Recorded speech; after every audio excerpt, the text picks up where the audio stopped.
All right, Jill, welcome to the Modular Summit. We're here right now and we're going to talk about espresso. Thank you. It's great to be here. It's Yeah. been a good couple days. Oh my goodness. So Jill and I haven't seen each other since 5 years ago. Indeed. I've gone through a rebrand since then. Yeah. My last name. Yes. Jill, I confirm this is Jill Carlson. It is. Yeah. Same person. Jill Carlson, now Gunter. Yeah. Yeah. So now you're working on Espresso. Tell us about in what capacity you're working on it and what is it? Yeah, absolutely. So Espresso Systems is a company that I'm one of the co-founders of. We got started about 2 years ago. We actually started out building a privacy-oriented L1. And we've since pivoted around and explored some new directions. One of our key insights was that Ethereum and the modular future was where it was at. And what we're now working on today is building a decentralized shared sequencer. I'm going to throw out a lot of buzzwords here. We'll break it all down.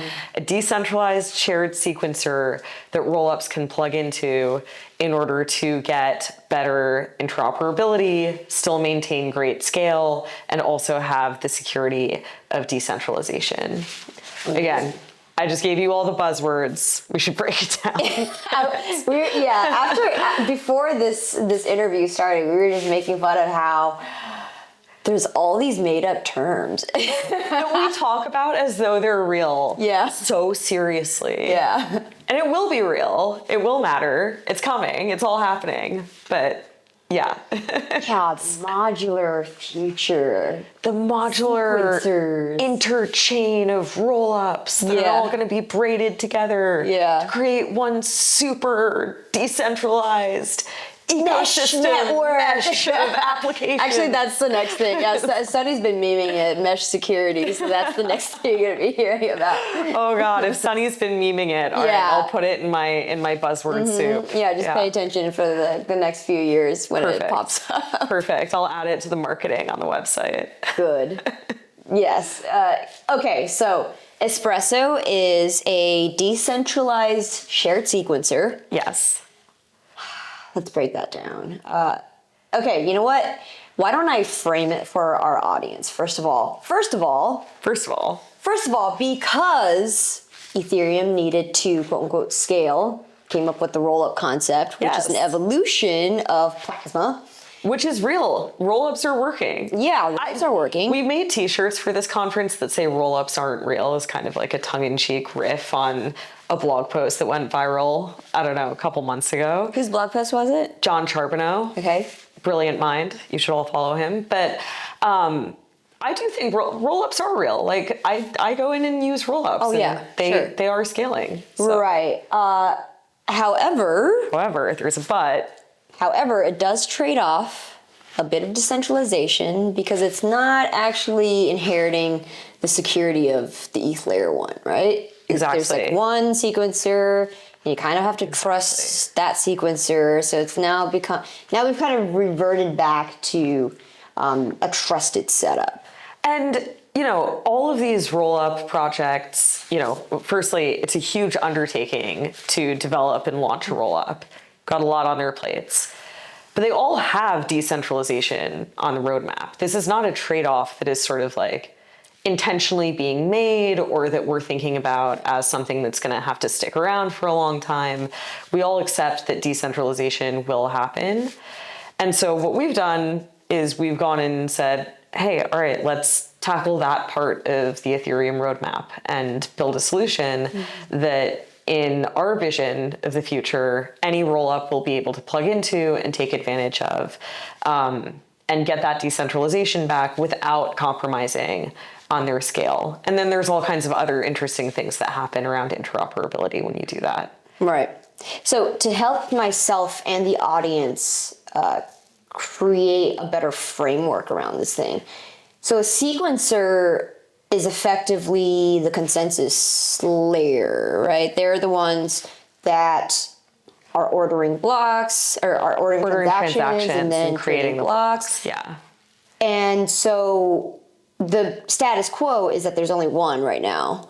And if you're creating a shared sequencer network that allows anyone to come in and become a sequencer in a trust minimized way, then that improves the decentralization of this whole roll-up paradigm. Exactly. So what we've built is a consensus mechanism, and we're over the coming months going to start onboarding nodes externally to it. We're still in development. We just released our second testnet actually yesterday at a conference. Big news. But we've developed a new proof of stake consensus mechanism. So you can think of it as akin to an L1 blockchain. The big difference is that what those nodes are coming to consensus on is really just the order of transactions that's being submitted to them by the rollup. They're not executing the transactions. It's a much lighter weight thing than a fully fledged blockchain. The execution of transactions is still being done by the rollups themselves. But indeed, it is a decentralized network of nodes, again, running this consensus. Okay. So can you go further down a level on about the consensus? Happy to. Okay. Yeah, don't take me too far into the weeds, but happy to go a level further Fair down. enough. Proof of stake consensus. So there must be a token involved, and it's put up as collateral for slashing. And how do the nodes that run the software decide how blocks are ordered? Transactions are ordered. Yeah, so it's not that different from the proposer role that nodes play on Ethereum today. So if you think about Ethereum today, traditionally we've sort of thought of Ethereum as, okay, you create transaction, the transaction goes into a mempool, those transactions then get picked up by Ethereum validators, those Ethereum validators build a block, they decide what order to put the transactions in, and then they propose those transactions. A proposer is selected for each round through this consensus sort of election mechanism, proof of stake, and the proposer then puts that block out to the world, broadcasts it, and that becomes final on the L1. As Ethereum's evolved, there's this idea of, we're getting back into buzzword land, proposer-builder separation that has emerged, where there are more... PBS. My goodness, we're on day 2 of PBS Day at Modular Summit. That's right, it's PBS Day today. It's only fitting that we talk about it. Wherein you have, for at least some subset of speaking blocks, of buzzwords, I just can't. Okay. Another one? Okay, wait, so let's talk, okay, proposer block separation. Proposer builder separation. Proposer builder, the builder separation. So you have these specialized entities, builders, that come in, and the way I think about it is basically they're super smart about the order in which they put the transactions. And they're smart about it in the sense that they figure out the optimal order to be able to extract value from those transactions. Oh, so now we're intentionally front running. In a sense, but validators have been doing this since the beginning of Ethereum. Right. We just were, or at least I was a little bit naive about it, right? But I think about my first sort of experience of this was trying to participate in the 0x token crowd sale.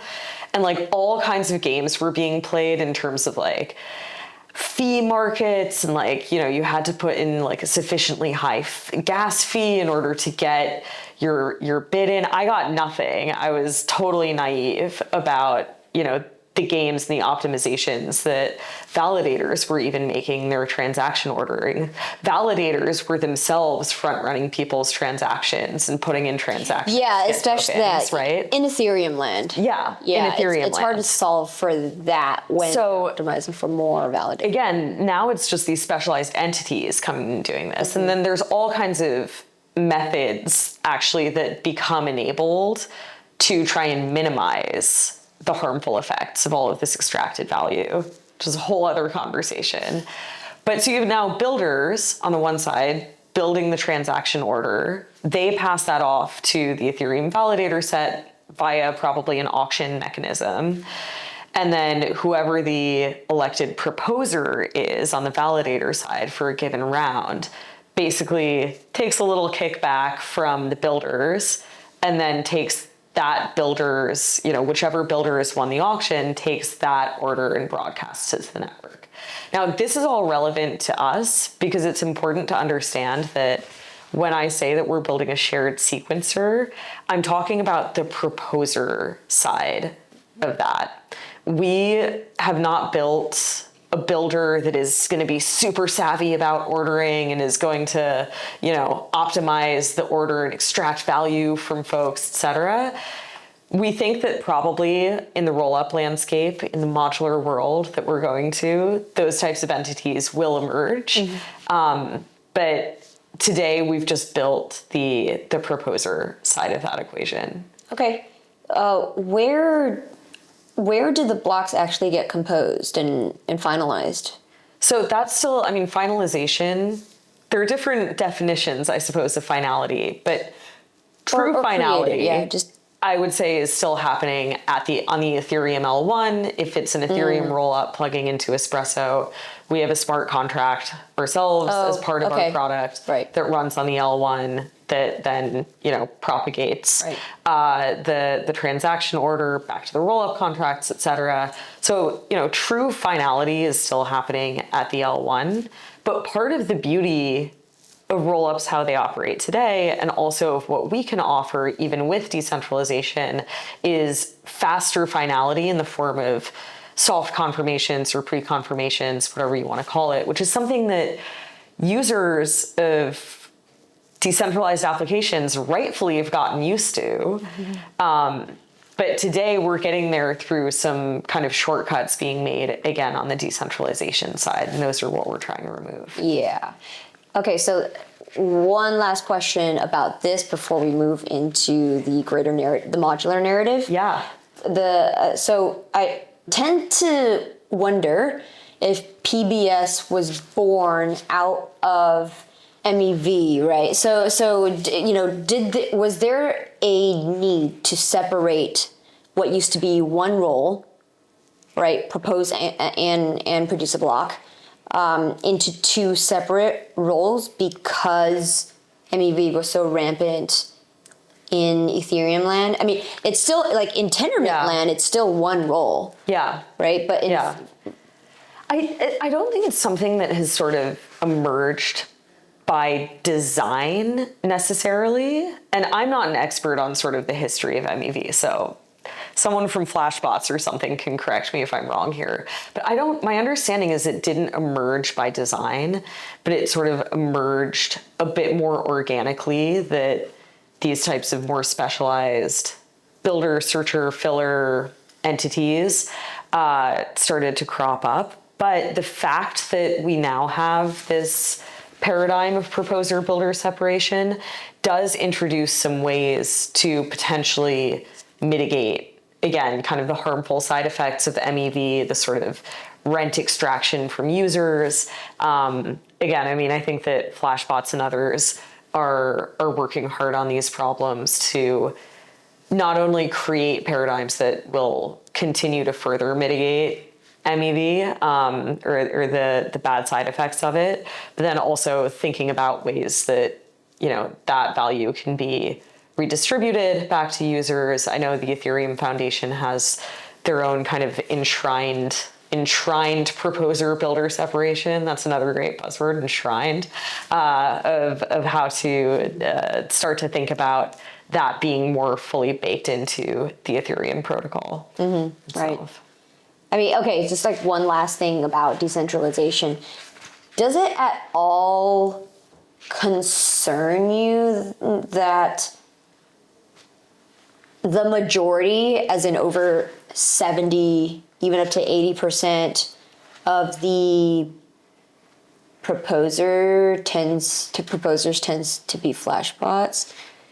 Or the builder. The builder, okay, Well, so Flashbots also, it's not quite the builder. Flashbots, again, my understanding is running a relay that various entities can use to sort of play this function or role. For sure, though. I mean, I think I made this joke to someone yesterday, but it's not really a joke. It's actually totally serious. When I first learned about these dynamics a few years ago, I was like, everything I know is a lie.